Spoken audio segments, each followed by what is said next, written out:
So, hello everyone, I welcome you all.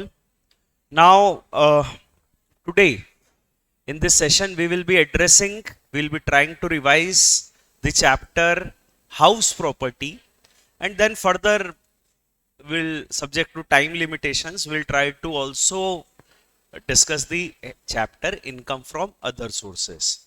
तो देखिए, house property head of income income tax act के chapter 4C में दिया गया है और चैप्टर 4C में रेलेवेंट सेक्शंस हैं सेक्शन 22 से सेक्शन 27। इसके अंतर्गत हाउस प्रॉपर्टी हेड दिया गया है। हाउस प्रॉपर्टी हेड या किसी भी हेड को हमें दो हिस्सों में पढ़ना चाहिए। एक कि इस हेड में टैक्स कब लगेगा, charge of the income under this head, और फिर अगर टैक्स लगेगा तो किस वैल्यू पे लगेगा, उसका computation. So basically we have the charge and the computation.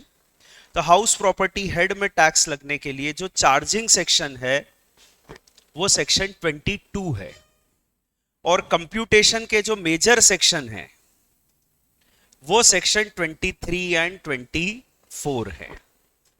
तो charging section of the head house property, it says that there is a building or a land appurtenant thereto.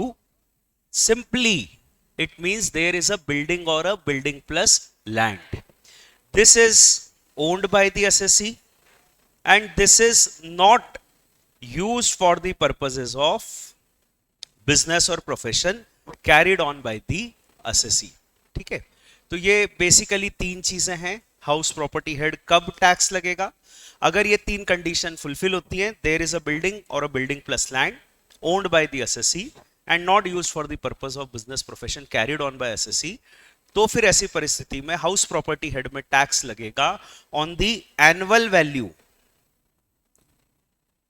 Of that building. तो annual value निकाली जाएगी, उस annual value पे हमको tax लगेगा। और अब सबसे पहले एक एक वेरिएबल अपने को धीरे धीरे पढ़ना चाहिए। सबसे पहली बात आती है व्हाट इज अ बिल्डिंग और a building plus land, a building और लैंड अपॉर्टमेंट देयर टू। तो देखिए, हाउस प्रॉपर्टी हेड में बेसिकली किसी भी बिल्डिंग के किराए की वैल्यू पे टैक्स लगता है। डोंट थिंक कि house property head is limited only to residential building, it is about all the buildings. So यहाँ पर जो बात आती है वो बेसिकली आती है building which may be a residential, a commercial, मतलब मकान, दुकान, ऑफिस, फैक्ट्री, गोडाउन, वेयरहाउस, कोई भी बिल्डिंग हो सकता है, उसकी वैल्यू पे टैक्स लगता है। बिल्डिंग का कॉमन सेंस में मीनिंग हम देख सकते हैं, तो कॉमन सेंस में it's a relatively a permanent structure. तो building is basically a structure which is relatively a permanent structure which may be residential, commercial, any type of structure. ठीक है, उसके बाद अगली चीज आती है कि इससे अपॉर्टनेंट जो लैंड है उसको कंसीडर किया जाता है लैंड अपॉर्टनेंट टू द बिल्डिंग। अब ये जो लैंड अपॉर्टनेंट है ये कितना कंसीडर किया जाएगा, तो बेसिकली बिल्डिंग से जुड़ा हुआ जो लैंड है जो बिल्डिंग की जरूरत के लिए है वो अपॉर्टनेंट है, और मियरली कोई इंडिपेंडेंट पूरी तरह से लैंड है अलग से उसका यूज हो सकता है तो वो अपॉर्टनेंट नहीं है। तो मियर लैंड का जो किराया है वो हाउस प्रॉपर्टी हेड में टैक्सेबल नहीं होगा। मान लो किसी ने कहा कि वेकेंट लैंड किराए पर दिया, that's not income from house property, it may be taxable, may be under other sources, maybe business income. House property head is purely about either a building or a building plus land. mere land किराए पर देने पर house property head attract नहीं होगा। अब ये building India में भी हो सकती है, इंडिया के बाहर भी हो सकती है। House property head applies even if the building is situated outside India. फिर उसके बाद अगली चीज आती है कि अगर हमने बिल्डिंग की छत किराए पर दी है, ये छत किराए पर दी है फॉर सेटिंग अप होर्डिंग्स, तो ये जो छत का किराया है it is not income from house property. I mean that it would be taxable may be under business profession, may be under other sources. House property head would not apply अगर हमने छत किराए पर दी है। Roof rent is not taxable under the head house property. तो ये basic चार बातें हैं बिल्डिंग के बारे में। रटने के एंगल से ध्यान रखो, बिल्डिंग में भी any building which is a commercial, residential etcetera. दूसरी बात याद रखनी चाहिए कि लैंड अपर्टनेंट टू बिल्डिंग ही बिल्डिंग में आएगा, और अगर इंडिपेंडेंट लैंड है जो अलग से किराए पे दिया गया है तो वो बिल्डिंग का हिस्सा नहीं है, उसका किराया किसी और हेड में टैक्सेबल होगा। इंडिया में हो बिल्डिंग, इंडिया के बाहर हो, हाउस प्रॉपर्टी हेड लगेगा। एंड आखिरी बात है कि अगर छत किराए पर दी है होर्डिंग्स लगाने के लिए तो हाउस प्रॉपर्टी हेड नहीं लगेगा। अब तीन condition, there should be a building, I said what it is. Second condition is building should be owned by the assessee. तो ओनरशिप एक असेंस है। अगर असेसी के पास एक बिल्डिंग है, असेसी ने उसको बी को किराए पर दिया, तो ऐसी परिस्थिति में असेसी को जो इनकम है वो हाउस प्रॉपर्टी हेड में टैक्सेबल होगी। पर अगर बी ने इसको फर्दर किराए पर दे दिया, जिसको हम लोग कहते हैं सबलेट कर दिया, तो सबलेटिंग की जो इनकम है वो हाउस प्रॉपर्टी हेड में टैक्सेबल नहीं होगी। It would be taxable may be under other sources, may be under business profession. House property head की क्लियर मैंडेट है that the building should be owned by the assessee. If it is not owned by assessee, house property head would not be attracted. फिर ownership दो प्रकार की होती है, legal ownership मतलब जिसके नाम पे टाइटल है वो लीगल ओनर है, बेनिफिशियल ओनर मतलब जिसके पास राइट्स ऑफ ओनरशिप है, one who can use sell, destroyed और मॉर्गेज द असेट, तो ऐसा व्यक्ति जिसके पास राइट्स ऑफ ओनरशिप है।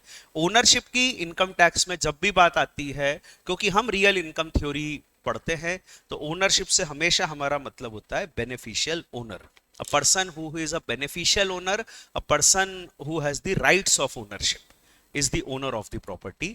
तो building should be owned by the assessee. Ownership is an essence of the building. तो ये एक चीज हो जाती है। एक सेक्शन 27 में डीम्ड ओनरशिप का कंसेप्ट दिया है, सिर्फ रटने जितना अपने को याद रखना है, थ्योरी के रूप में आ सकता है। डीम्ड ओनरशिप में कुछ 6 बातें हैं, 6 सिचुएशंस है। पहली चीज दी गई है, if the asset is transferred, asset मतलब अपना बिल्डिंग है, हाउस प्रॉपर्टी है, if the house property is transferred to spouse without adequate consideration, तो ऐसी परिस्थिति में the transferor spouse would be deemed to be the owner. तो हस्बैंड ने मकान वाइफ को ट्रांसफर किया विदाउट एडिक्वेट कंसिडरेशन, या वाइफ ने मकान हस्बैंड को ट्रांसफर किया without adequate consideration, the transferor spouse, husband और वाइफ एज द केस में भी, would be deemed to be the owner. Second point जो यहां दिया गया है वो है if the asset is, if the building is transferred to minor child, तो माइनर चाइल्ड को ट्रांसफर करो, एडिक्वेट इनएडिक्वेट कैसा भी कंसिडरेशन हो, the moment the building is transferred to minor child, the transferor parent would be deemed to be the owner of the asset. Again यहां पर एक और एक्सेप्शन ये दिया हुआ है कि अगर वो मैरिड माइनर डॉटर है तो ये प्रोविजन नहीं लगेगा। तो मैरिड माइनर डॉटर को अगर ट्रांसफर किया है तो पेरेंट को ओनर नहीं मानेंगे, खुद मैरिड माइनर डॉटर को ओनर मानेंगे। उसके बाद तीसरी चीज आती है होल्डर ऑफ इम्पार्टिएबल स्टेट, तो पुरानी कोई पुश्तैनी संपत्ति है जिसका अभी तक पार्टीशन नहीं हुआ है, द स्टेट इज इम्पार्टिएबल, आज तक उसका बंटवारा नहीं हुआ है, तो जो उसका होल्डर है that holder is deemed to be the owner of the property. फिर सोसाइटी में अगर आपने मेंबरशिप ली है, सोसाइटी में मेंबरशिप के कारण आपको कोई मकान अलॉट हुआ है, तो बेसिकली आप सोसाइटी के मेंबर हो, मकान आपका नहीं है, आप सोसाइटी के मेंबर हो, और उस मेंबरशिप के कारण, because you have the shares of the society, उस मेंबरशिप के कारण आपको right to enjoy the house मिला है कि ये वाला मकान आप रख सकते हो, जैसा चाहो कर सकते हो, उसको बेचना है तो शेयर बेच दो, शेयर बेचोगे तो मकान बिक जाएगा। ऐसा लोग बेसिकली स्टैम्प ड्यूटी बचाने के लिए करते हैं, काफी डिटेल में अपन ने क्लास में इसको डिस्कस किया था। तो सोसाइटी में मेंबरशिप के कारण अगर हाउस अलॉट होता है तो ऐसी परिस्थिति में दी मेंबर ऑफ द सोसाइटी जिसके पास ओनरशिप ऑफ हाउस नहीं है, उसके पास शेयर्स ही है सोसाइटी के, पर वो व्यक्ति जो होल्डर ऑफ द हाउस है, जो ऑक्यूपायर ऑफ द हाउस है, उसको deemed owner of the house मान लिया जाएगा। तो that is the point which is there. फिर उसके बाद है transfer under section 53A of the transfer of property act. अब मैंने आपको बताया था कि वैसे तो ट्रांसफर ऑफ प्रॉपर्टी एक्ट में इमूवेबल प्रॉपर्टी का ट्रांसफर होता है बाय कन्वेंसिंग, बट अगर चार कंडीशंस फुलफिल होती है तो बायर को ओनर मान लिया जाता है under the section 53A of the transfer of property act, जिसको डीम्ड ओनरशिप भी कहते हैं, जिसको पावर ऑफ अटॉर्नी सेल भी कहते हैं। चार कंडीशन ये है 53A में। There is an agreement between the seller and the buyer. Under the agreement, the seller has given the possession of the property to the buyer. Third condition, the buyer has paid or is willing to pay part consideration. And the fourth condition is that the agreement is registered. अगर ये चारों condition fulfil होती है तो ऐसी परिस्थिति में buyer को ओनर मान लिया जाएगा। उसके बाद अगली चीज आती है the sixth point, that is lease. Lease of a property not less than 12 years. तो अगर 12 साल से ज्यादा की लीज है तो लेसी को, किराएदार को ओनर मान लिया जाएगा। Where the unexpired lease period, बचा हुआ लीज पीरियड 12 साल से ज्यादा है तो ऐसी परिस्थिति में the lessee will be deemed to be the owner of the asset. तो ये डीम्ड ओनरशिप का कंसेप्ट है जो सेक्शन 27 में दिया हुआ है। तो तीन कंडीशन, हाउस प्रॉपर्टी हेड कब लगेगा? The charge of house property head, first condition is there should be a building और land appurtenant thereto, we discussed it now. Second condition, it should be owned by the assessee, that also we discussed. Third condition is that it should not be used for the purpose of business or profession carried on by the assessee any time during the previous year. अब ये जो इतना सारा लिखा है basically उनका ये कहना है कि अगर ये हाउस प्रॉपर्टी बिजनेस प्रोफेशन के लिए यूज होती है तो ऐसी परिस्थिति में इस पर हाउस प्रॉपर्टी हेड में टैक्स नहीं लगेगा। पर अगर ये हाउस प्रॉपर्टी बिजनेस प्रोफेशन के लिए यूज नहीं होती है तो ऐसी परिस्थिति में इस पर हाउस प्रॉपर्टी हेड में टैक्स लगेगा। तो ये उसका टेस्ट है। Used for business profession, house property head नहीं लगेगा। Not used for business profession, house property head में टैक्स लगेगा। मैं ऐसे ही कहता हूं कि रटो ऐसे ही कि पूरे सेंटेंस में एक जगह नॉट है, तो used for business profession, house property head not attracted. Not used for business profession, house property head attracted. अब इसकी क्लैरिटी नहीं थी कि कब हम कहेंगे कि asset is used for business profession. तो बहुत सारे केस लॉ आए और उन केस लॉ में कहा गया कि अगर हम असेट का कमर्शियल एक्सप्लॉइटेशन कर रहे हैं, अगर हम असेट का कमर्शियल एक्सप्लॉइटेशन कर रहे हैं, then you say that the asset is used for business और profession. Now what is that commercial exploitation? तो उसके ऊपर मैंने कुछ इलस्ट्रेटिव केसेस दिए कि यहां पर कोर्ट ने कहा कि ये कमर्शियल एक्सप्लॉइटेशन है। वैसे कहने को इलस्ट्रेटिव है पर ये लिस्ट एग्जॉस्टिव है, इसमें सारे सिनेरियो कवर हो जाते हैं कि कब हम कहेंगे कि कमर्शियल एक्सप्लॉइटेशन है। ये क्लियरिटी दिमाग में रखना कि अगर कमर्शियल एक्सप्लॉइटेशन है तो you are using it for business profession and house property head is not attracted. पहला केस, अगर एम्प्लॉयर ने अपने एम्प्लॉय को मकान रहने को दिया, तो कोई सर्वेंट क्वार्टर वगैरह आपके दिमाग में एक एग्जांपल सेट कर लो कि साहब ऐसा ऐसा एक कंपनी है, उस कंपनी ने अपने एम्प्लॉय को सर्वेंट क्वार्टर दिया, तो एम्प्लॉयर उसके लिए कुछ नॉमिनल चार्जेस ले रहा है कि महीने का 1000 रुपए 500 रुपए हम एम्प्लॉय से चार्जेस लेंगे। ये जो चार्जेस लिए जा रहे हैं, this charges is not taxable under the head house property because it is commercial exploitation.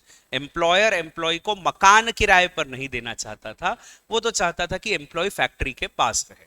तो एज अ कमर्शियल एक्सप्लॉइटेशन उन्होंने ये इनकम कमाई है। Income is not income from house property, may be taxable under other sources, may be business income. Second, long term में तो हम खुद ये बिजनेस करना चाहते हैं पर हमने असेट को टेम्पररीली लेट आउट कर दिया। अगर हमने असेट को टेम्परेरीली लेट आउट किया, लॉन्ग टर्म में हम ये बिजनेस करना चाहते हैं, तो टेम्पररी लेट आउट की जो इनकम है that is income from business profession और may be income from other sources.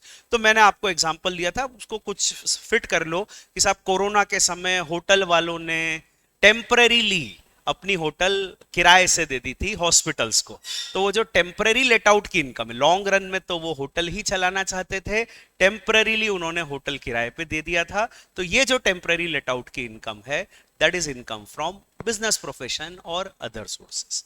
फिर उसके बाद अगला केस आता है, the next of the case is where composite rent is there. मतलब हमने बिल्डिंग और अदर असेट किराए पर दी है, बिल्डिंग के साथ से प्लांट एंड मशीनरी किराए पर दी है, एंड प्रीडोमिनेंटली हम प्लांट एंड मशीनरी किराए पर देना चाहते थे, अदर असेट किराए पर देना चाहते थे।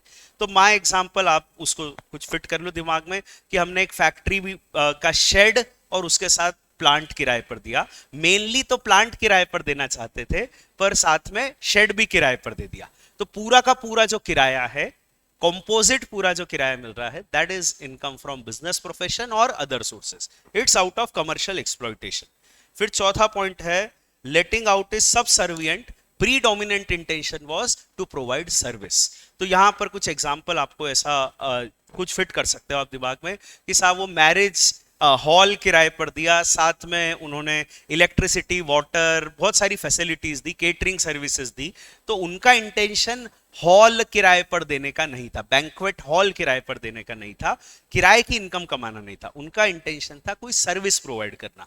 होटल में हमने एक कमरा किराए पर लिया कुछ दिनों के लिए, तो हमारा इंटेंशन एक कमरा किराए पर लेने का नहीं था, वहां की एमिनिटीज को यूज करने का था। तो होटल को जो इनकम होगी, मैरिज गार्डन वालों को जो इनकम होगी, हॉस्टल वालों को जो इनकम होगी, that would be income from business profession, maybe sometimes income from other sources. It's out of the commercial exploitation of the asset. Intention was to have a commercial exploitation. ठीक है, letting out of the property is just subordinate and subservient to serving that the main purpose of giving services. उसके बाद अगला point आता है कि अगर हमारा business he letting of properties है, अगर हमारा business he letting of properties है, जैसे मान लो कोई लीजिंग कंपनी है और उन्होंने मॉल बना दिया और मॉल बना के मॉल की दुकानें किराए पर दे दी, तो वो जो दुकानों का किराया है that is income from business profession, because there business itself is letting out of the properties. So ये कुल मिलाकर जो है 5 एग्जाम्पल्स हैं कमर्शियल एक्सप्लॉयटेशन के, जहां पर कोर्ट्स ने कहा कि अगर आप कमर्शियल एक्सप्लॉयटेशन कर रहे हो तो income would not be taxable under the head house property. पहला केस, आई रिपीट, एम्प्लॉयर ने एम्प्लॉय को असेट किराए पे दिया, मकान किराए पे दिया। दूसरा case temporary let out, long run में आप खुद बिजनेस करना चाहते थे। तीसरा केस कॉम्पोजिट रेंट, तो जहां पर आपने बिल्डिंग के साथ अदर असेट किराए पे दिया है, प्रीडोमिनेंटली अगर अदर असेट किराए पे दिया है तो income is out of commercial exploitation. चौथा case letting is subordinate subservient, main objective is something providing services। और पांचवा letting of properties itself is your business, then income is income from business profession, other sources। अब ये हो गया एक बात, ठीक है। अब यहां पर छोटी मोटी एक दो बातें और दी हुई है। देखिए मैंने आपको अभी तक जो बताया चार्जिंग सेक्शन में, जो अपन ने रिवाइज कर लिया, वो ये है कि there should be a building और land appurtenant thereto, owned by the assessee and not used for business profession. अगर ये तीनों कंडीशन फुलफिल होगी तो हाउस प्रॉपर्टी हेड अट्रैक्ट होगा। अब दूसरी चीज आती है कंप्यूटेशन, बट कंप्यूटेशन से पहले यहां मैंने 2-3 पॉइंट्स लिखे हैं, इसको अपन रिवाइज कर लेते हैं। Hopefully you must have studied it. पहला पॉइंट है कि अगर आपको ये रेंट फॉरेन करेंसी में होता है, अगर ये रेंट फॉरेन करेंसी में होता है तो that foreign currency has to be converted into Indian currency.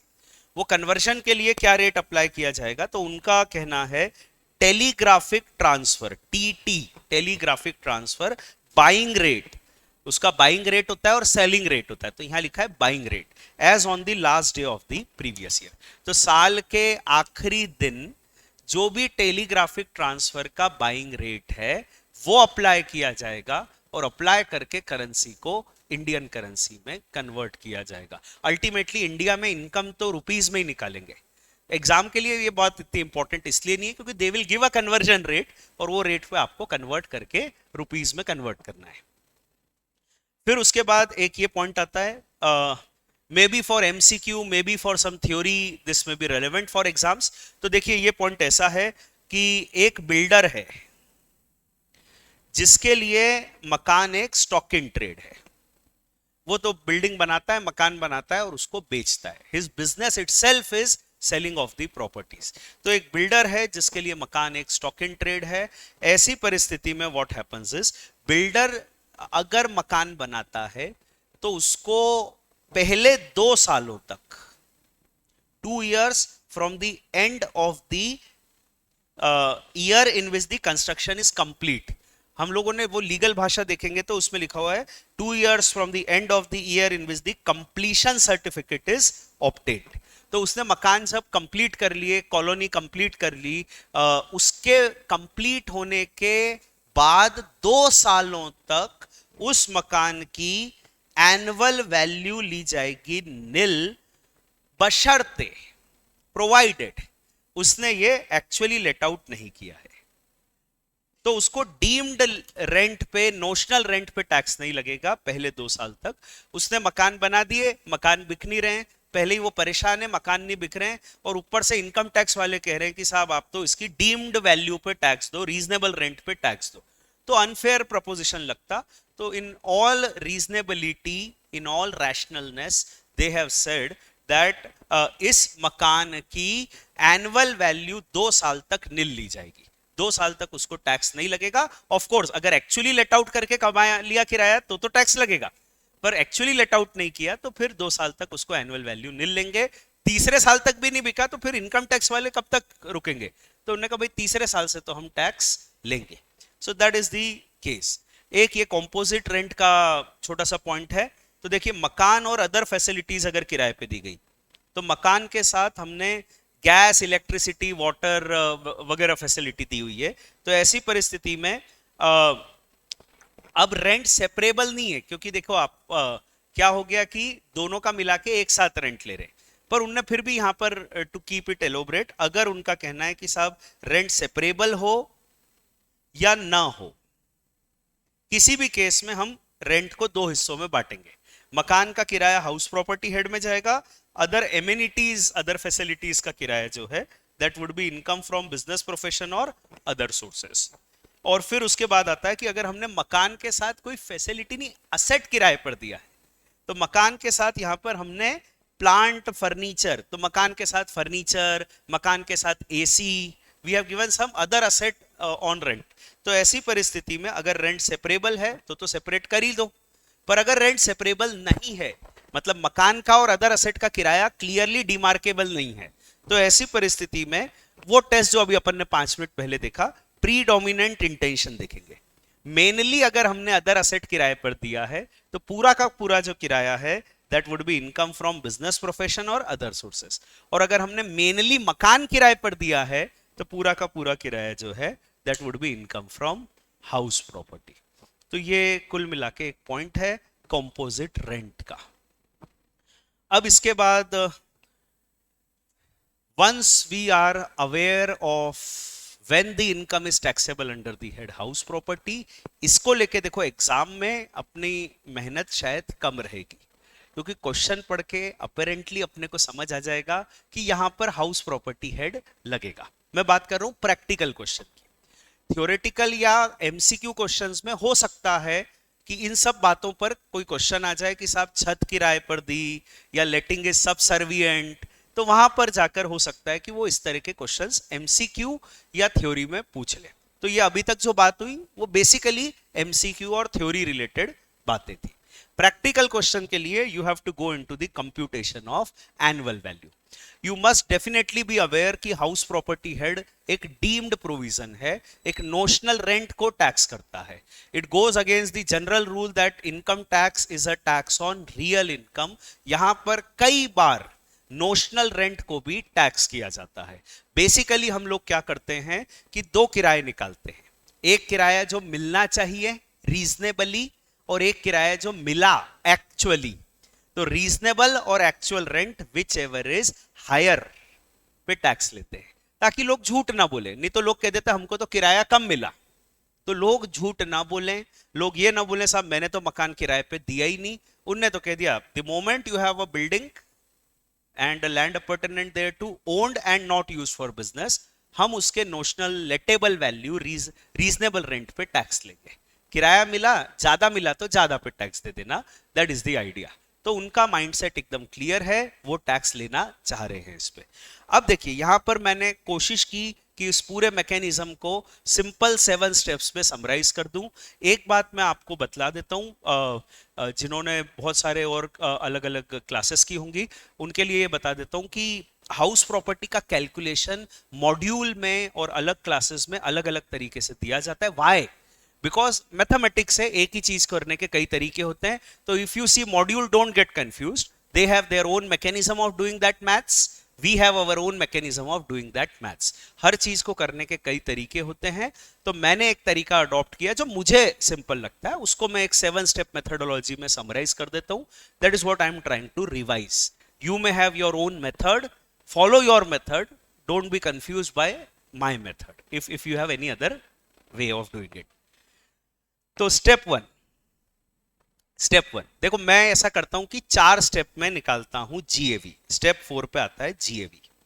तो स्टेप 1 में हम निकालते हैं रीजनेबल रेंट. समझो मेथड में भी यूजफुल टू यू. तो step 1 is reasonable rent. Reasonable rent कैसे निकालते हैं? तो उसका फॉर्मूला होता है फेयर मार्केट रेंट और municipal value whichever is higher, that figure और standard rent whichever is lower. तो हम लोग बेसिकली करते हैं higher and lower of figures. Fair market rent मतलब बाजार में इस तरह की प्रॉपर्टी का क्या किराया होगा, क्वेश्चन में आएगा. क्वेश्चन में नहीं आए तो एक्चुअल रेंट को ही मान लेना फेयर मार्केट रेंट, यही बाजार का किराया है. म्युनिसिपल वैल्यू, म्युनिसिपल कॉर्पोरेशन ने म्युनिसिपल टैक्स लगाने के लिए क्या वैल्यू तय की है. इसको कई बार म्युनिसिपल वैल्यू भी कहते हैं, कई बार एनुअल लेटिंग वैल्यू भी कहते हैं. Annual letting value for municipal tax. तो एनुअल लेटिंग वैल्यू, म्युनिसिपल वैल्यू, क्वेश्चन में ये भी आएगा. ये 2 फिगर में से हायर लेता है. और फिर एक है standard rent under the rent control act. कुछ शहरों में रेंट कंट्रोल एक्ट होती है जहां पर यह दिया जाता है कि मकान मालिक किराएदार से मैक्सिमम इतना किराया ले सकता है. तो वो मैक्सिमम लिमिट है कि मैक्सिमम टू मैक्सिमम मकान मालिक इतना किराया ले सकता है. तो that is called as standard rent. तो ये मैक्सिमम है, इससे कम ही किराया लिया जाना चाहिए. तो कोर्ट्स ने ये कहा कि जब ये मैक्सिमम है तो इससे ज्यादा वैल्यू पे टैक्स कैसे लिया जा सकता है, दैट इज मैक्सिमम. तो अब वैल्यू आ जाती है विच एवर इज लोअर. तो म्युनिसिपल वैल्यू और fair market rent whichever is higher, that figure और standard rent whichever is lower. यह है रीजनेबल रेंट. रीजनेबल रेंट में मेरा सिंपल टेक है कि generally the reasonable rent should be taken for full year. However अगर इसी साल प्रॉपर्टी परचेज की है या इसी साल प्रॉपर्टी सेल कर दी है, तो जितने दिन ओनरशिप थी उतने ही दिन का रीजनेबल रेंट निकाला जाना चाहिए. क्योंकि हाउस प्रॉपर्टी हेड का चार्जिंग सेक्शन ही तब लगता है when you own the property. तो मान लो आपने दिसंबर में प्रॉपर्टी खरीदी, तो दिसंबर से मार्च तक ही आपकी ओनरशिप थी, उतने ही समय का रीजनेबल रेंट निकाला जाना चाहिए. या आपने जुलाई में प्रॉपर्टी बेच दी, तो अप्रैल से जुलाई तक जितने भी दिन होते हैं डे वाइज, उतने ही दिन का रीजनेबल रेंट लिया जाना चाहिए. बिकॉज बाकी समय ओनरशिप थी नहीं आपकी, तो उस समय का टैक्स आपको लग ही नहीं सकता है. सो एक ये पॉइंट है कि रीजनेबल रेंट फुल ईयर का लिया जाता है. इन एनी केस, भले ही वो लेट आउट हो, भले ही वो सेल्फ ऑक्यूपाइड हो, भले ही वो वेकेंट हो, किराए पे देना चाहते हैं पर किराएदार नहीं मिल रहा है, दैट इज वेकेंट. तो vacant, self occupied, let out, हर केस में reasonable rent is taken for full year. But अगर इसी साल खरीदी या इसी साल बेची है, तो ऐसी परिस्थिति में नंबर ऑफ डेज जितने दिन ओनर थी उतने दिन का आप रीजनेबल रेंट लोगे. Step 2, that is calculation of actual rent. Actual rent मतलब जो किराया मिला. ये अपेरेंटली देखने में सिंपल लगता है बट थोड़ा कॉम्प्लिकेशन है. एक्चुअल रेंट की डेफिनेशन उन्होंने दी है. उन्होंने कहा actual rent means actual rent received और receivable for the period property is available for let out as reduced by unrealized rent. तो बेसिकली यहां पर उनका यह कहना है कि आप पहले तो फॉलो करो mercantile system. Actual rent received और रिसीवेबल, तो मिला या नहीं मिला, अक्रू हो गया, आपको टैक्स देना पड़ेगा. दूसरा उनका कहना है कि for the period property is available for let out. तो एक्चुअली लेट आउट जब है वो मत देखो, अवेलेबल फॉर लेट आउट देखो. इसका ये सिंपल भाषा में एकदम मतलब है कि जब प्रॉपर्टी एक्चुअली लेट आउट है तब का तो आप एक्चुअल रेंट ले ही लोगे. उसके अलावा जब प्रॉपर्टी वेकेंट है, किराए पर देना चाहते हो, किराएदार नहीं मिला, वेकेंट है, तब का भी आप एक्चुअल रेंट ले लोगे क्योंकि अवेलेबल फॉर लेट आउट तो थी वो. पर अगर प्रॉपर्टी सेल्फ ऑक्यूपाइड है, मतलब किराए पर देना ही नहीं चाहते, आप तो खुद ही रहना चाहते हो, खुद ही ऑक्यूपाई करना चाहते हो, तो सेल्फ ऑक्यूपाइड जब थी उस समय का आप एक्चुअल रेंट नहीं लोगे, because at that time the property was not available for let out. तो एक तो ये फ्रेज इंपॉर्टेंट है, एक्चुअल रेंट पूरे साल का लेंगे जनरली। हावेवर अगर इसी साल खरीदा है, इस साल बेच दिया है, और अगर इस साल प्रॉपर्टी एसओपी थी, इस साल प्रॉपर्टी एसओपी थी, जितने भी दिन एसओपी थी उतने समय का एक्चुअल रेंट नहीं लेंगे। तो ये तीन सिनेरियो हैं जो इंपॉर्टेंट है। और फिर actual rent means actual rent received और receivable for the period property is available for let out as reduced by unrealised rent. Unrealised rent under section 23 minus किया जाता है। सेक्शन पूरा जो जीएवी और एनएवी का कैलकुलेशन है, एनएवी का कैलकुलेशन होता है सेक्शन 23 में, तो चल रहा है सेक्शन 23। अब एग्जाम में ये सेक्शन नंबर इसलिए इंपॉर्टेंट हो जाता है क्योंकि they put it like that, unrealised rent under section 23 subsection this. तो you have to focus on कि अनरियलाइज्ड रेंट जो है वो इस सेक्शन में। उनका ये कहना है कि अगर आपका रेंट रियलाइज नहीं हो पाया, मतलब बैड डेट हो गया, तो ऐसी परिस्थिति में आपको उस बैड डेट का अनरियलाइज्ड रेंट का डिडक्शन मिलेगा, but only if 4 conditions are satisfied. Unrealised rent का डिडक्शन आपको मिलता है only if this 4 conditions are satisfied.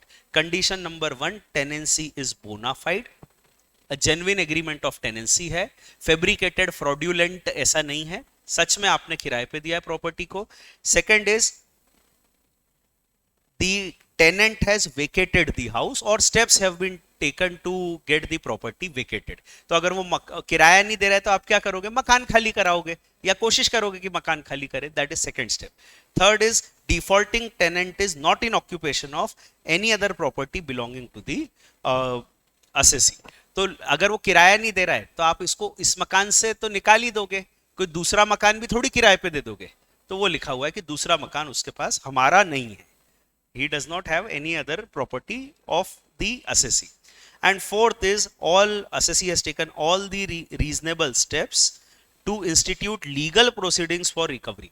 तो एक तो आप उसको घर से भी निकाल दोगे, उसको और कोई मकान नहीं दोगे, और तीसरा क्या करोगे, उससे किराया वसूलने की कोशिश करोगे जो बकाया है, तो उस पर केस करोगे या कोशिश करोगे कि केस हो सकता है क्या, या इनकम टैक्स वालों को प्रूव कर दो कि उस पर केस करके कोई फायदा नहीं है साहब, वो तो भाग गया, अभी मिल ही नहीं रहा है, वो इज अनट्रेसेबल, वो तो मिल ही नहीं रहा है, तो कैसे केस लगाए उस पर। तो that is some other situation which is there. तो ये चारों की चारों कंडीशन फुलफिल होनी चाहिए, all the 4 out of the 4 condition shall be satisfied. अब एग्जाम में कई बार ये प्रैक्टिकल क्वेश्चन में लिखने को आ जाती है, वो कह देते हैं कि साहब अनरियलाइज्ड रेंट, तो हमको लिखना पड़ता है कि we are assuming that the conditions of section 23 are satisfied, following are the conditions of section 23। ये लिखने की बात है। कई बार वो डायरेक्टली दे देंगे क्वेश्चन में that the conditions of section 23 are satisfied, तो कुछ लिखने की जरूरत नहीं, assumption they have written it. कई बार वो कह देंगे that the conditions are not satisfied, ठीक है मत दो अनरियलाइज्ड रेंट का डिडक्शन, क्योंकि डिडक्शन तभी मिलेगा only if the conditions of section 23 are satisfied. ठीक है, तो ये हो गया the next of the point, and the next of the point is about the actual rent.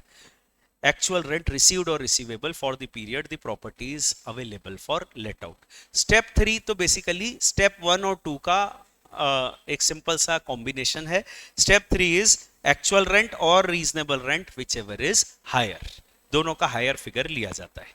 और Step 4 जो है ये है वैकेंसी अलाउंस। वैकेंसी अलाउंस कब मिलता है, only if there is a loss due to vacancy. अब अपन यहां पर जो मॉड्यूल का स्टैंड है उसके ऊपर सॉल्व कर रहे हैं, क्योंकि किताबों में वेरिएबल आंसर्स हैं। Interpretation of any law is always variable, हर व्यक्ति अपने हिसाब से लॉ को समझता है, हम वो इंटरप्रिटेशन फॉलो कर रहे हैं जो आईसीएआई का है। तो उनका ये कहना है सिंपली कि लॉस ड्यू टू वैकेंसी तो हो ही जाता है अगर प्रॉपर्टी कुछ दिनों वेकेंट है। तो जब भी प्रॉपर्टी वेकेंट है तो वैकेंसी अलाउंस मिलेगा, जब भी प्रॉपर्टी वेकेंट है तो वैकेंसी अलाउंस मिलेगा। वैकेंसी अलाउंस कितना मिलेगा, जितने महीने प्रॉपर्टी वेकेंट है multiplied by the monthly rent rate of actual rent.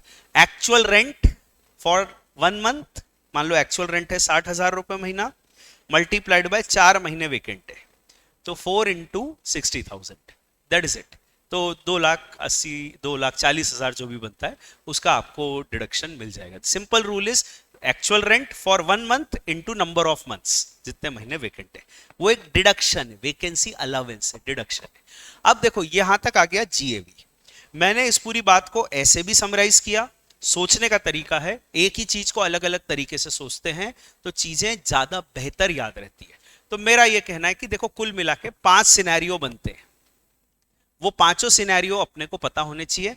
पहला सिनेरियो है if the property is let out for full year. If the property is let out for full year, तो ऐसी परिस्थिति में हमारा जीएवी कैसे निकलेगा? एक्चुअल रेंट और reasonable rent whichever is higher. साल भर लेट आउट है तो एक्चुअल रेंट पूरे साल का निकलेगा 12 महीने का, रीजनेबल रेंट 12 महीने का निकलेगा। कोई वैकेंसी अलाउंस नहीं होगा, वैकेंसी तो है ही नहीं, तो एक्चुअल रेंट और reasonable rent whichever is higher will be GAV. Simple, simplest case. Second case, part of the year let out है, से 7 मंथ्स लेट आउट है और 5 मंथ्स वेकेंट है। Part of the year let out है, part of the year vacant है, तो ऐसी परिस्थिति में अपना जीएवी निकालने के लिए फॉर्मूला वही रहेगा, एक्चुअल रेंट और reasonable rent whichever is higher. Formula I have only one, actual rent और reasonable rent whichever is higher. In the module in some books they have a variety of formulas which causes confusion. तो मेरा यही कहना है कि आप एक ही formula लगाओ, उसी से क्वेश्चन करो, एक्चुअल रेंट और reasonable rent whichever is higher. Ultimately mathematics में बॉटम ऑफ द जीएवी अपना आंसर सेम आएगा, आप देख सकते हो विद दिस फॉर्मूला। तो एक्चुअल रेंट और reasonable rent whichever is higher. अब समझो, प्रॉपर्टी साल के 5 महीने वेकेंट है और 7 महीने लेट आउट है, तो ऐसी परिस्थिति में एक्चुअल रेंट 12 महीने का निकलेगा, because the property was available for let out for all the 12 months even if it was vacant। अभी अपन ने बात किया उसका। और फिर रीजनेबल रेंट भी साल भर का निकलेगा, तो एक्चुअल रेंट साल भर का, रीजनेबल रेंट साल भर का, विच एवर इज हायर वो आ जाएगा जीएवी। पर इसमें वैकेंसी अलाउंस देंगे, क्योंकि वैकेंसी थी तो 5 महीने into actual rent per month, तो वो वैकेंसी अलाउंस दे देंगे। ठीक है, एक चीज मैं हमेशा आपको क्लेरिफाई रहनी चाहिए, आपको बोल देता हूं कि जब आप बेटा एक्चुअल रेंट निकाल रहे थे उसी समय अनरियलाइज्ड रेंट माइनस करना। तो यहां जो एक्चुअल रेंट के फिगर जो भी लिखे हुए हैं ना, it is actual rent minus unrealised rent, वो फिगर लिखे हुए हैं। स्टेप 2 में आपने अनरियलाइज्ड रेंट ऑलरेडी माइनस कर दिया है, वो फिगर लिखे। कई बार वो कंफ्यूजन हो जाता है, हाउस प्रॉपर्टी हेड है सिंपल पर है सिस्टमैटिक, छोटी छोटी चीजों से आंसर गलत आ जाते हैं। फिर उसके बाद तीसरा केस आता है, थर्ड सिनेरियो इज कि property is let out say for 7 months and SOP for 5 months. Let out for 7 months, SOP for 5 months. ऐसी परिस्थिति में your GAV will be actual rent और reasonable rent whichever is higher. We have only one formula, actual rent और reasonable rent whichever is higher. अब यहां पे देखो, property 7 महीने लेट आउट है और 5 महीने एसओपी है, तो रीजनेबल रेंट तो साल भर का निकालोगे, क्योंकि साल भर का रीजनेबल रेंट निकालते हैं, पर एक्चुअल रेंट निकालोगे 7 महीने का। For the period the property was available for let out. 7 महीने ही अवेलेबल थी, 5 महीने तो देने ही नहीं चाहते थे आप किराए पे, एसओपी थी वो, तो आप एक्चुअल रेंट निकालोगे 7 महीने का, रीजनेबल रेंट निकालोगे 12 महीने का, whichever is higher will be your GAV, higher figure will be GAV। अब आप सोचोगे कि अच्छा हायर फिगर GAV आ जाएगा, तो 7 महीने का किराया और 12 महीने के किराए को कंपेयर करना तो अनरीजनेबल बात है। रीजनेबल हो अनरीजनेबल हो, अपन तो करना ऐसे ही है, whichever is higher will be your GAV। So that is scenario 3। Fourth scenario can be that the property is vacant for the full year. तो if the property is vacant for the full year, किराएदार ढूंढ रहे हो, साल भर किराएदार नहीं मिला, full year if the property is vacant, तो ऐसी परिस्थिति में GAV shall be taken as nil. Simply जितना आपका रीजनेबल रेंट है वो वैकेंसी अलाउंस के नाम से माइनस कर देना। वैकेंसी अलाउंस का नेट इफेक्ट ये होगा कि GAV will be taken as nil. और फिर पांचवा और आखिरी सिनेरियो आता है if the property is SOP for full year. अब देखिए, एसओपी प्रॉपर्टी का एक्चुअल रेंट तो निल है और रीजनेबल रेंट जो बनता है वो तो है ही, तो आपका जीएवी जो आएगा वो बेसिकली आएगा रीजनेबल रेंट। एसओपी प्रॉपर्टीज में आपको टैक्स लगेगा डीम्ड वैल्यू पे, रीजनेबल रेंट पे। आपका मकान है, आप खुद रहते हो, हम क्या करें, हम तो आपको टैक्स लेंगे, reasonable rent would be taxable. पर बात थोड़ी अनरीजनेबल लगती है, तो इसलिए उनने ये कहा है कि हम इंडिविजुअल और एचयूएफ को, in the case of individual और एचयूएफ, दो एसओपी, एसओपी से अपना मतलब है एसओपी फॉर फुल ईयर, तब भी बहुत बार बोला था, आज फिर कह रहा हूं, एसओपी से अपना मतलब है एसओपी फॉर फुल ईयर। साल के एक भी दिन किराए पर न तो दिया न किराए पे देने का इंटेंशन है, फुल ईयर एसओपी। दो ऐसी प्रॉपर्टी जो फुल ईयर एसओपी है, उनकी एनएवी ली जाएगी निल। तो दो मकान का एग्जम्पशन है, दो मकान आप ऑक्यूपाई कर सकते हो, मे बी एक मकान खुद के लिए, एक मकान फैमिली के लिए, पेरेंट्स बच्चों के लिए हो सकता है। दो मकान की जो एनएवी है वो निल ली जाएगी। दो मकान की एनएवी कब निल ली जाएगी? जब वो एसओपी है फॉर फुल ईयर। ठीक है, ऐसा नहीं कि दो मकान एग्जम्प्ट ही होते हैं, किराए पे दे रखे हैं दो मकान तो अपन ने कह दिया नहीं नहीं वो तो एग्जम्प्ट है, कंफ्यूजन हो जाता है। मैं इसलिए कह रहा हूं दो मकान NAV will be taken as nil, NAV will be taken as nil, पर कब? Only and only if they are SOP for full year। तो ये हो गया अपना पांचों सिनेरियो। इससे आता है बेटा GAV। Once you get the GAV, then the second next step comes out is NAV।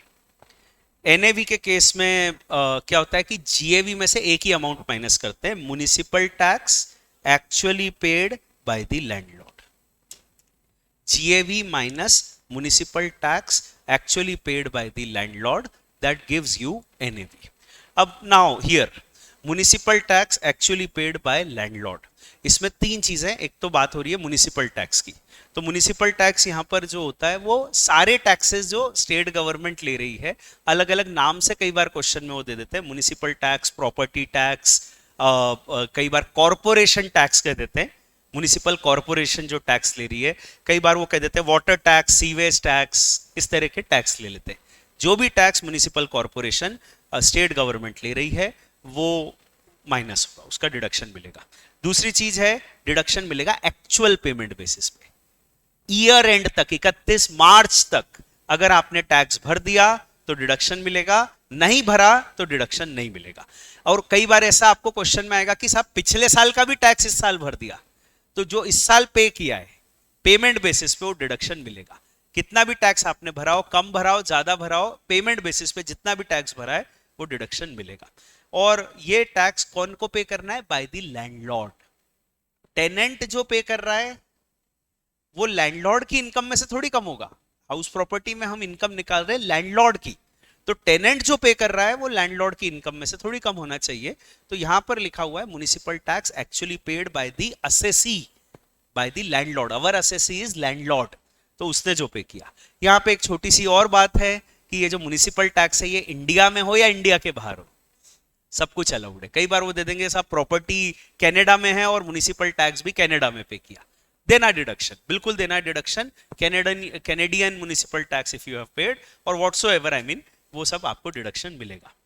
यहां पर फिर मैं आपको याद दिला देता हूं, अभी एक मिनट पहले बोला कि वैसे तो एनएवी इस सब फॉर्मूला से निकलती है, पर इंडिविजुअल एचयूएफ के केस में दो एसओपी की एनएवी निल ली जाती है। एसओपी मतलब एसओपी फॉर फुल ईयर, उसकी एनएवी निल ली जाती है। यहां पे छोटी मोटी एक दो बातें हैं कि इंडिविजुअल एचयूएफ के केस में दो एसओपी की एनएवी निल ली जाती है, और तीसरी एसओपी, मान लो उसके पास एक और एसओपी है, तीसरी भी एसओपी है, तो उसमें फिर उसको रीजनेबल रेंट पे टैक्स लगता है। ठीक है, मैंने आपको जस्ट अभी थोड़ी देर पहले बोला था कि भाई रीजनेबल रेंट पे जनरली एसओपी में टैक्स लगता है, दो में एग्जम्पशन है, तो थर्ड ऑनवर्ड्स ही has to pay the tax. Queries will do after this. उसके बाद जो आता है यहां पर एक इशू दिया हुआ है, वो इशू ये दिया हुआ है कि कौन सी दो प्रॉपर्टी को एसओपी लेना है। मान लो मेरे पास तीन प्रॉपर्टी है, तीनों एसओपी है, तो उनमें से कौन सी वाली दो पे एग्जम्पशन लेना है, वो मुझे चॉइस है। I have a choice, assessee has a choice, and that choice is available on year to year basis. Every year he can decide कि कौन सी वाली दो एसओपी की वैल्यू वो ले ले, जिसपे एग्जम्पशन ले ले। बेसिकली जिसकी वैल्यू, जैसा आप सबने कहा कि जिसकी वैल्यू ज्यादा है वो वैल्यू पे एग्जम्पशन ले लेगा, यस वो कर लेगा। एग्जाम में क्वेश्चन कई बार ऐसा आ जाता है, हमने भी क्लास में क्वेश्चन किया था कि साहब 3 एसओपी है, 3 में से कौन सी वाली 2 का एग्जम्पशन लें।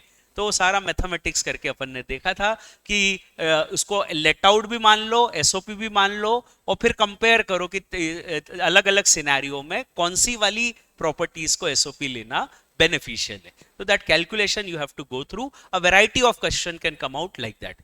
एक ये डीम्ड एसओपी का कंसेप्ट है कि अगर मान लो कोई व्यक्ति है who could not occupy a property, assessee could not occupy a property owing to the reason of his employment, business or profession carried at other place। तो मेरा एक मकान है से नागपुर में है, मैं उस मकान को ऑक्यूपाई नहीं कर पा रहा हूं बिकॉज ऑफ माय एम्प्लॉयमेंट। मैं जॉब करता हूं से हैदराबाद में, तो because of my job in Hyderabad I am unable to occupy the house at Nagpur. मैं तो हैदराबाद रहता हूं, तो I can not occupy the house at Nagpur.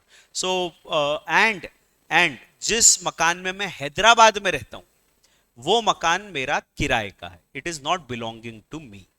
तो अगर ये 3 कंडीशन फुलफिल होती है, I am unable to occupy my own house, and why I am unable to occupy because of my employment or business profession at some other place, and thirdly जिस मकान में मैं रहता हूं हैदराबाद में इन माय एग्जांपल, तो वो मकान जो है वो मकान किराए का है। अगर ये सारी कंडीशन फुलफिल हो जाती है तो जो नागपुर वाला मकान है जो मैं ऑक्यूपाई नहीं कर पा रहा हूं, जो खाली पड़ा है, it will be deemed to be SOP. ऐसा करके उन्होंने ये प्रपोजिशन दिया है, ठीक है। तो ये प्रपोजिशन है, ठीक है। अब इसके बाद एनएवी आ गया। अब यहां से चालू होता है बेटा डिडक्शंस अंडर सेक्शन 24। सेक्शन का फ्रेमवर्क अपने को क्लियरिटी होनी चाहिए, तो ये क्लियरिटी के लिए मैं आपको ले जाता हूं now to the section 24। Section 24 calculation of annual value. How that annual value is calculated, तो अभी अपनी आ गई एनएवी। एनएवी में से अब अपन माइनस करेंगे 2 चीजें, एक है स्टैंडर्ड डिडक्शन और दूसरा है इंटरेस्ट। तो देखिए हाउस प्रॉपर्टी हेड में ये जो इनकम कैलकुलेट की जाती है, ये बेसिकली उनका ये कहना था कि ये तो अनऑर्गेनाइज सेक्टर है और मकान किराए विराए पे जो लोग देते हैं वो it's not an a very organise sector. तो हाउस प्रॉपर्टी हेड में जो प्रॉपर्टी किराए पर दी जाती है वो लोग बेचारे हिसाब नहीं रख पाते कि किराए की इनकम कमाने के लिए उनका क्या क्या खर्चा हुआ। किराया कमाने के लिए रेंट एग्रीमेंट पे कुछ खर्चा हुआ हो, मकान की white washing, repairs, maintenance, insurance, इन सब पे कई खर्चे आपने साल भर कुछ कुछ करते रहे होंगे। उनका कहना है कि इसका हिसाब रखना संभव नहीं है। तो इस कारण से इररिस्पेक्टिव ऑफ एक्चुअल एक्सपेंडिचर आपको हम स्टैंडर्ड बेसिस पे एक डिडक्शन देंगे which will be 30% of NAV. अब एग्जाम में क्वेश्चन आएगा, वो आपको कहेंगे साहब रिपेयर पे इतना खर्चा हुआ, इंश्योरेंस पे इतना हुआ, डेप्रिसिएशन पे इतना हुआ। Ignore that, irrespective of whatever is given, ignoring that, ये अपने मन से आपको स्टैंडर्ड डिडक्शन देना है 30%। तो सिस्टमैटिक करना, एनएवी निकालना, अपने मन से उसका 30% माइनस करना। कई लोगों से छूट जाता है कि साहब स्टैंडर्ड डिडक्शन ही नहीं दिया, रह जाता है क्योंकि क्वेश्चन में इंफॉर्मेशन कई बार नहीं रहती है इसकी। वो थोड़ी बोलेंगे कि स्टैंडर्ड डिडक्शन भी दे दो। तो you yourself have to be very systematic. I said छोटी चीजें हैं, इसमें गलती होने की गुंजाइश ज्यादा इसलिए है क्योंकि अपन सोचते हैं हो जाएगा, आसान है। तो वहां जैसे ही अपन ने सोच लिया आसान है, बस वहीं पर अपने आप से चीजें मुश्किल हो जाती है। तो that is the, I mean Murphy's law is like that only, कि जो आसान सोचो वो मतलब मुश्किल हो जाता है। तो अब उनका ये कहना है कि भाई स्टैंडर्ड डिडक्शन जो है वो अपने को याद रखना है, क्वेश्चन में स्टैंडर्ड डिडक्शन देना है out of that NAV. And then further बात यह है कि भाई अलग से कोई खर्चे का डिडक्शन नहीं मिलेगा। तो मैंने आपको जस्ट बताया कि रिपेयर कुछ दिया हो तो उसका डिडक्शन मत देना। अब हाउस प्रॉपर्टी का सबसे कोर हिस्सा आता है और वो है द कैलकुलेशन ऑफ इंटरेस्ट। तो हमको हाउस प्रॉपर्टी हेड में एनएवी में से इंटरेस्ट के खर्चे का डिडक्शन मिलता है। मकान खरीदने के लिए, मकान के रिपेयर के लिए, अगर हमने कोई लोन लिया है, तो उस लोन पे ब्याज का हमको डिडक्शन मिलता है। खरीदने के लिए भी हो सकता है, कंस्ट्रक्शन के लिए भी हो सकता है, रिपेयर के लिए भी हो सकता है। उस मकान के किराए, उस मकान के इंटरेस्ट पे, लोन पे इंटरेस्ट जो बनता है, वो इंटरेस्ट का डिडक्शन हमको हाउस प्रॉपर्टी हेड में मिलता है। तो एक तो इंटरेस्ट का डिडक्शन मिलेगा। दूसरी बात यह है कि ये लोन आपने बैंक से लिया हो या फिर किसी आउटसाइडर से भी लिया हो, थर्ड पार्टी से लिया है, रिश्तेदार से लिया है, ब्याज का डिडक्शन आपको मिलता है। There is no restriction. जबकि चैप्टर 6 वाले जो इंटरेस्ट हैं सारे, हाउसिंग लोन पे इंटरेस्ट वगैरह या और भी एजुकेशन वाले इंटरेस्ट सारे हैं, तो वहां के इंटरेस्ट हमेशा तभी डिडक्शन मिलता है when the loan is taken from bank और फाइनेंशियल इंस्टीट्यूशन। तीसरी बात यह है कि कंस्ट्रक्शन चालू करने से कंस्ट्रक्शन खत्म करने के पहले तक का जो इंटरेस्ट है, जिसको हम लोग कहेंगे प्री कंस्ट्रक्शन इंटरेस्ट। तो कंस्ट्रक्शन के पहले का जो इंटरेस्ट है, pre construction interest, pre construction interest का डिडक्शन हमको तब नहीं मिलता है जब कंस्ट्रक्शन चल रहा है, पर कंस्ट्रक्शन कंप्लीट होने के बाद हमको अमोर्टाइजेशन के रूप में वो मिलता है 1/5 फॉर 5 years। अब यहां पर एक कैच ये है कि हमको जो डिडक्शन मिलेगा वो कुछ इस प्रकार से मिलेगा। मान लो अपन ने लोन लिया 1 अक्टूबर 2019 को, ठीक है, तो यहां से ब्याज चालू हो गया और कंस्ट्रक्शन कंप्लीट हुआ अपना 10 अगस्त 2022 को। तो हम मान लेंगे कि जब कंस्ट्रक्शन कंप्लीट हुआ उसके प्रीसीडिंग ईयर की 31 मार्च 22 को कंस्ट्रक्शन कंप्लीट हो गया। कंस्ट्रक्शन जब कंप्लीट हुआ उसके प्रीसीडिंग ईयर की 31 मार्च को कंस्ट्रक्शन कंप्लीट हो गया, ऐसा मान लेंगे। Let me take another example कि से कंस्ट्रक्शन कंप्लीट हुआ 10 मार्च 2022 को। अब आप सोचो 10 मार्च 22 मतलब फाइनेंशियल ईयर 21-22, तो इसके प्रीसीडिंग ईयर की मार्च, दैट इज 31 मार्च 21 वो कंस्ट्रक्शन कंप्लीट हुआ। ये जो पीरियड है, इतने समय का इंटरेस्ट आपको निकालना पड़ेगा। लोन कितना था, उस पर इंटरेस्ट कितना बना, इतने समय का निकालना पड़ेगा। इसको आप नाम दोगे प्री कंस्ट्रक्शन इंटरेस्ट।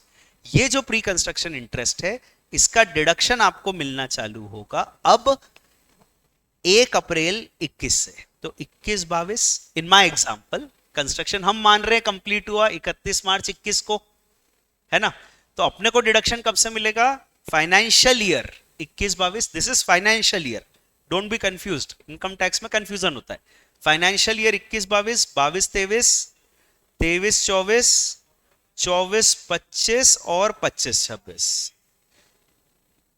तो ये 5 सालों में अमोर्टाइजेशन मिलेगा 1/5 for a period of 5 years, that is pre construction interest. तो प्री कंस्ट्रक्शन इंटरेस्ट का डिडक्शन मिलता है क्या, हाँ, पर कंस्ट्रक्शन कंप्लीट होने के बाद मिलता है 1/5 for a period of 5 years। अब अगर प्रॉपर्टी लेट आउट है, लेट आउट प्रॉपर्टी है, तो that's a simple case. Let out से मेरा मतलब है let out for full year, let out for part of the year, deem to be let out, etcetera etcetera. इसके बाद में आपको बताऊंगा एसओपी प्रॉपर्टी। एसओपी से मेरा मतलब है वो एसओपी जिसकी एनएवी नील ली गई है। एसओपी फॉर फुल ईयर जिसकी एनएवी नील ली गई है। 2 एसओपी की एनएवी नील ली जाती है, तीसरी से हम लोग उसको कहते हैं deem to be let out, तो that is LOP, let out property. अब जो लेट आउट प्रॉपर्टी है किसी भी प्रकार से, late out for full part year let out, तो लेट आउट प्रॉपर्टी के केस में प्री कंस्ट्रक्शन का 1/5 आपको डिडक्शन मिलता है पहले 5 साल, प्लस करंट ईयर का ईयर टू ईयर जितना इंटरेस्ट बना वो डिडक्शन मिलता है पहले 5 साल। ऐसा हो जाता है, इसमें कोई अपर लिमिट नहीं है, कोई लिमिट नहीं है कि मैक्सिमम 2 लाख रुपए 30,000 रुपए का डिडक्शन मिलेगा। जितना भी फिगर आया पूरे अमाउंट का डिडक्शन मिलेगा। प्री कंस्ट्रक्शन का 1/5 और करंट ईयर का फुल इंटरेस्ट। छठे साल से क्या होगा कि प्री कंस्ट्रक्शन का कोई डिडक्शन नहीं मिलेगा, ऑलरेडी मिल गया सारा डिडक्शन। तो अब आपको करंट ईयर का ईयर टू ईयर जो इंटरेस्ट बनता है उसका डिडक्शन मिलेगा, ठीक है। That is what will happen, no upper limit, no restriction, जितना भी इंटरेस्ट बनता है सबका डिडक्शन मिलेगा। लोन में भी टेकन फॉर परचेज, कंस्ट्रक्शन और repair, PCR, purchase construction repair, सब केस में डिडक्शन मिलेगा। एसओपी प्रॉपर्टी में क्या होगा? एसओपी प्रॉपर्टी में ये होगा कि आपको पहले 5 सालों में प्री कंस्ट्रक्शन का 1/5 डिडक्शन मिलेगा जैसा लेट आउट में होता है, और करंट ईयर का जो ईयर टू ईयर इंटरेस्ट बनता है वो भी डिडक्शन मिलेगा जैसा लेट आउट में होता है। उसके अलावा छठे साल से प्री कंस्ट्रक्शन का कोई डिडक्शन नहीं मिलेगा, एंड करंट ईयर का ईयर टू ईयर जो डिडक्शन है वो मिलेगा जैसा लेट आउट में होता है। सब कुछ वैसे ही जैसा लेट आउट प्रॉपर्टी में होता है। बस एक बात कि ये जो इंटरेस्ट है इसकी मैक्सिमम डिडक्शन की लिमिट है। साल में दोनों एसओपी मिलाकर टोटल इंटरेस्ट का डिडक्शन 30,000 पे रिस्ट्रिक्ट हो जाएगा। दोनों एसओपी मिलाकर जो इंटरेस्ट है, प्री का 1/5, करंट ईयर का इंटरेस्ट, सब मिलाकर एसओपी का इंटरेस्ट जो है वो 30,000 पे रिस्ट्रिक्ट हो जाएगा। वैसे ये लिमिट 30,000 है, बट दे हैव सेड अगर कुछ कंडीशंस फुलफिल कर दोगे, 4 कंडीशंस है। Condition number 1, loan is taken on or after 1 April 99। Second condition, loan is taken for purchase or construction, not for repair. Repair है तो 30,000 लिमिट है, construction में 2 लाख की लिमिट।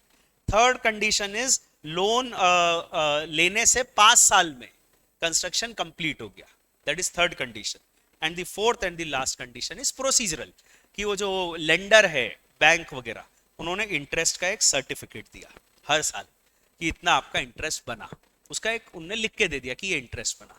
अगर ये कंडीशंस फुलफिल होती है, loan is taken on or after 1 April 99, loan is taken for purchase construction, 5 साल में कंस्ट्रक्शन कंप्लीट हो गया और लेंडर ने इंटरेस्ट का सर्टिफिकेट दे दिया, अगर ये सारी कंडीशन फुलफिल हो जाती है तो 30,000 की जगह आपको 2 लाख रुपए के इंटरेस्ट का डिडक्शन मिलेगा। आई रिपीट, ये जो 2 लाख है ये दोनों हाउस प्रॉपर्टी मिलाकर है, बोथ एसओपी इंक्लूडेड। तो बहुत ही सिंपल है, वैसे कैलकुलेशन करने जाते हैं तो थोड़ा कॉम्प्लिकेशन आता है, मैथमेटिक्स इन्वॉल्व हो जाता है और कुछ नहीं। तो एसओपी में, सॉरी लेट आउट में कोई लिमिट नहीं है। लेट आउट में प्री कंस्ट्रक्शन का 1/5, करंट ईयर का फुल इंटरेस्ट। एसओपी में सॉरी लेट आउट में 6th ईयर से करंट ईयर का फुल इंटरेस्ट, प्री कंस्ट्रक्शन खत्म हो गया। एसओपी में सेम फॉर्मूला लगाना है, सब कुछ सेम करना है, बस आखिरी में जब डिडक्शन दे रहे हो उस समय एक अपर लिमिट लगानी है। अपर लिमिट 30,000 और कई केसेस में अपर लिमिट 2 लाख। बाकी सब कुछ सेम है, लेट आउट और एसओपी में कैलकुलेशन सेम है, ओनली लास्ट एक एडिशनल स्टेप है एसओपी में, upper limit of 30,000, 2 lakh as the case में भी। ये बातें और कुछ यहां पे दी गई है कि देखो लोन का आपको इंटरेस्ट का डिडक्शन हम देंगे। फ्रेश लोन अगर आपने लिया है to repay the earlier loan, इसको हम लोग कहते हैं रोल ओवर। पुराने लोन को आपने रोल ओवर करा लिया, नया लोन ले लिया, कम रेट पे ले लेते हैं लोग नया लोन। तो अगर आपने पुराने लोन को चुकाने के लिए नया लोन ले लिया है तो उसमें आपको इंटरेस्ट का डिडक्शन नए लोन पे भी मिलेगा। फिर उसके बाद उन्होंने कहा है कि सोर्स ऑफ बोरोइंग इमटेरियल है, बैंक से लोन लो, दोस्त से लोन लो, ब्याज का डिडक्शन मिलेगा। इंटरेस्ट ऑन इंटरेस्ट अलाउड नहीं होगा। कई बार क्वेश्चन में देंगे इंटरेस्ट इतना हुआ, इंटरेस्ट ऑन द इंटरेस्ट इतना हुआ, इंटरेस्ट नहीं भरा था तो उस पर भी ब्याज कंपाउंडेड, तो इंटरेस्ट ऑन इंटरेस्ट इतना हुआ, उसका कोई डिडक्शन नहीं मिलेगा आपको, ठीक है। और पेनल इंटरेस्ट हो गया, लोन समय से नहीं चुकाया तो आपको पेनल्टी के रूप में एक्स्ट्रा इंटरेस्ट देना पड़ा, पेनल इंटरेस्ट का कोई डिडक्शन नहीं मिलेगा। ये सब बातें दी हुई है। बाकी इंटरेस्ट का डिडक्शन ये कुल मिला के अपने सामने है। प्री कंस्ट्रक्शन का 1/5 मिलता है फॉर 5 इयर्स, पोस्ट कंस्ट्रक्शन का इंटरेस्ट एसओपी के अलावा है, लेट आउट प्रॉपर्टीज में पूरा डिडक्शन मिलता है, एंड एसओपी में आपको डिडक्शन मिलता है प्री कंस्ट्रक्शन का 1/5 प्लस पोस्ट कंस्ट्रक्शन का पूरा up to ₹30,000। 30,000 will be replaced by 2 lakhs if 4 conditions as I said are satisfied। And then एक सेक्शन है 25 जो कि काम इतना नहीं आना है, और ये जनरल रूल है। देखो अगर आपने कोई खर्चा किया जिसपे टीडीएस नहीं काटा या टीडीएस काट के जमा नहीं किया तो खर्चा डिसअलाउ हो जाता है। बिजनेस हेड में भी इसका ऐसा सेक्शन है 40A, तो ऐसा यहां भी सेक्शन है सेक्शन 25 जिसमें दिया हुआ है कि अगर आपने कोई खर्चा किया और इंटरेस्ट का खर्चा, इंटरेस्ट का पेमेंट किया, उस पर टीडीएस नहीं काटा या काट के जमा नहीं किया तो आपको खर्चा डिसअलाउ हो जाएगा, इंटरेस्ट का डिडक्शन नहीं मिलेगा।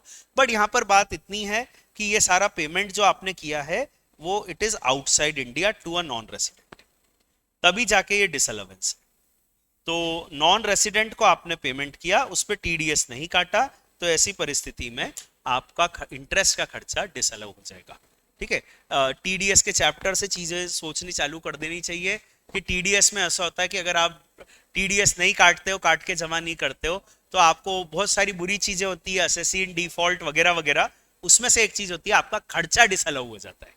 तो ये वो पॉइंट है, पर ये point is relevant only if the payment is outside India.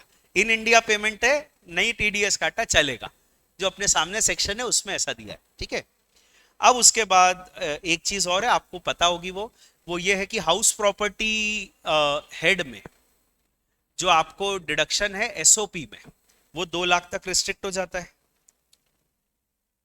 ना। हाउस प्रॉपर्टी हेड में एसओपी का जो इंटरेस्ट है वो 2 लाख तक रिस्ट्रिक्ट हो जाता है। लेट आउट प्रॉपर्टी का इंटरेस्ट पे कोई लिमिट नहीं है। अब यहां पर एक पॉइंट है related to set off and carry forward of losses. Correlate करके पढ़ो, चीजें इधर उधर से कहीं ना कहीं हाउस प्रॉपर्टी से ही संबंधित है वो। तो set off and carry forward of losses में ये दिया हुआ है कि लेट आउट प्रॉपर्टी का भी जो इंटरेस्ट है वो अदर हेड से सेट ऑफ हो सकता है।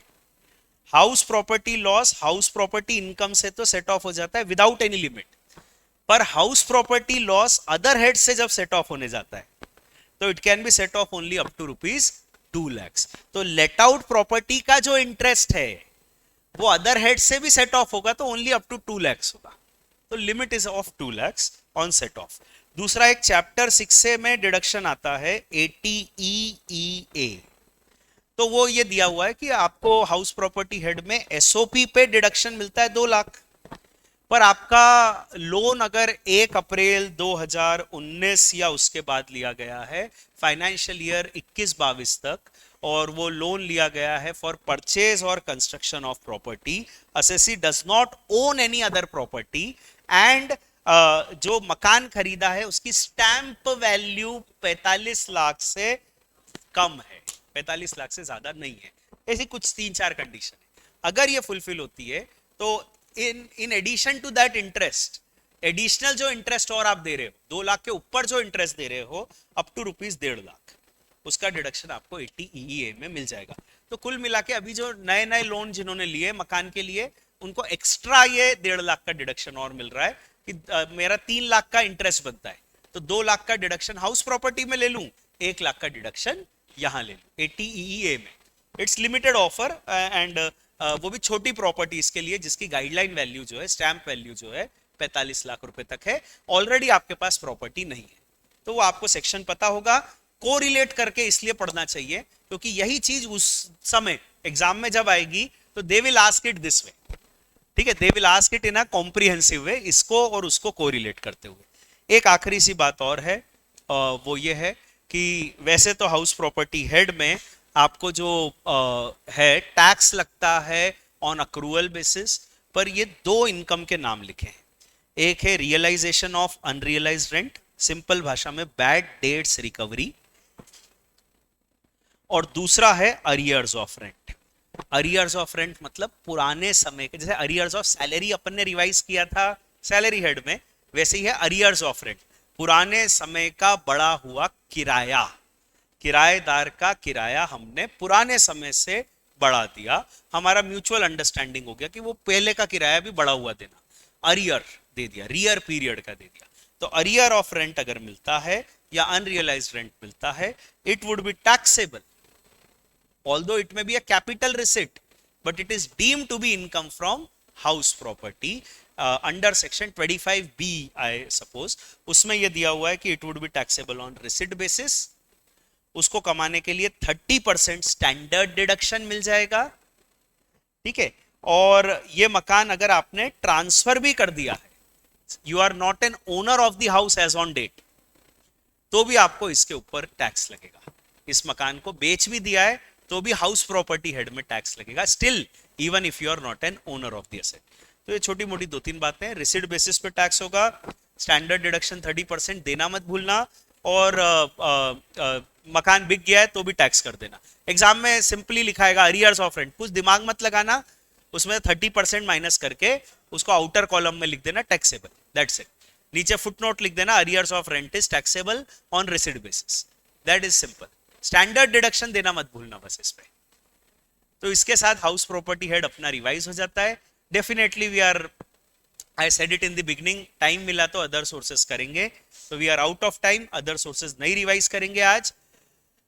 मेरा ये रिकमेंडेशन रहता है सभी बार, हर बार मैं आपको कह रहा हूं, इस बार फिर कहता हूं कि ये वीडियो को मल्टीपल टाइम्स देखो और कोशिश करो कि जब आप इसको सुन रहे हो तो साथ में खुद रिपीट करो, क्योंकि अपने को सुनना नहीं है।